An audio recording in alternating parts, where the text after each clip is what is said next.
And with us now is Congressman Mike Johnson, a Republican from Louisiana, who serves on the Judiciary Committee, a former constitutional law attorney, and has been named as one of the House members on President Trump's legal team. Thanks for making time for us. Thanks, Ari, and I'm sorry for the 2-second delay on the satellite. Well, you called it out, and now everybody knows that happens sometimes, so I'll keep that in mind as well.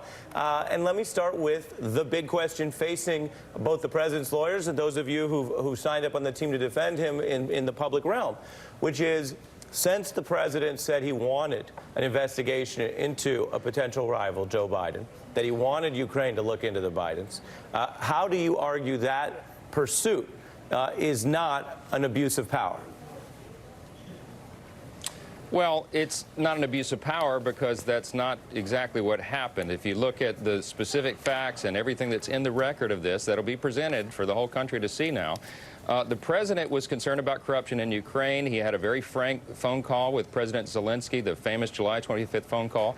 The transcript, of course, has been released, and everyone in America can read it for themselves. He calls it a perfect phone call. There clearly was nothing wrong there. There's not an abuse of power. And the whole debate yesterday, Ari, about witnesses and documents is frankly premature because under our constitutional system, the Senate first has to decide whether there's a legitimate case for impeachment, and abuse of power is not a legitimate charge for impeachment under our system. Well, I hear you on the abuse of power argument. We've heard that from the lawyers. We talked a little bit about that earlier this hour. When you argue that the president was concerned about internal corruption in Ukraine, that seems to be a factual claim, and that seems to cut against his own statements that what he really wanted was the Bidens, the testimony of his own aides, many of whom still work for him, like Gordon Sondland.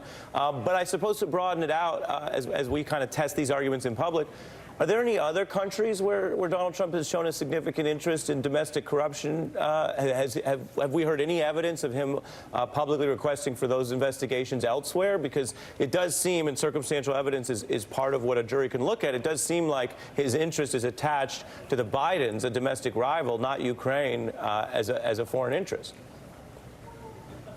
Well, there's a laser focus on this particular issue in this nation of Ukraine, which, by the way, was ranked as the third most corrupt nation in the world by all objective estimates. He was concerned about that. We don't have a laser focus on all the other diplomacy and discussions with other heads of state around the country. Donald Trump is concerned and has always been concerned about the misuse of American taxpayer dollars overseas. He's talked about it all the time. Before he became president, it was one of his primary themes. And when he talked on the campaign trail about putting America first, that was specifically one of the things he was talking about. I think this is not inconsistent with his character and his politics. I covered 2016. It's certainly true. He talked about the foreign aid issues even as a candidate, but he didn't talk about how investigating Americans would somehow save money abroad. I'm not necessarily following that connection, but I hear your arguments there, and they're a big part of this debate. I want to play for you, before we lose you, one other piece of this debate last night that's gotten a lot of attention. Take a look. In every other impeachment proceeding, the president has been given a minimal due process. Nothing here. Not even Mr. Schiff's Republican colleagues were allowed into the SCIF.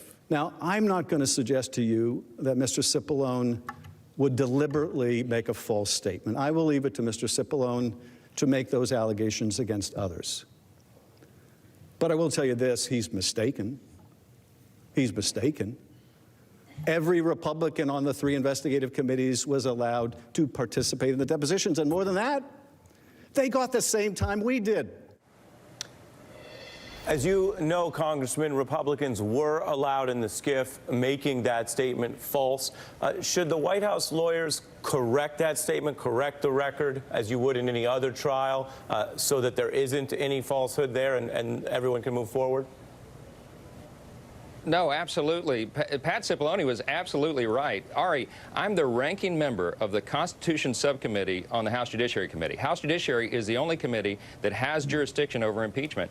Through this whole process, even as you and I speak this morning, I am not allowed to go into that SCIF and look into all this evidence that... With all due respect, and I have to cut in here, because with all due respect, and I'm not making it about you, sir, but with all due respect, the false claim was that, quote, House Republicans were not allowed in 47 House Republicans were allowed in, the members of those committees. And so in a trial, which is about finding facts, and you're a member of the president's public legal team here advising him and speaking on his behalf, why not say, oh, something was mistaken or false, let's fix it, let's correct it? I can't see how the trial hangs or dies on this issue. Why not say, let's make sure it's true and accurate and move forward? Why not say that?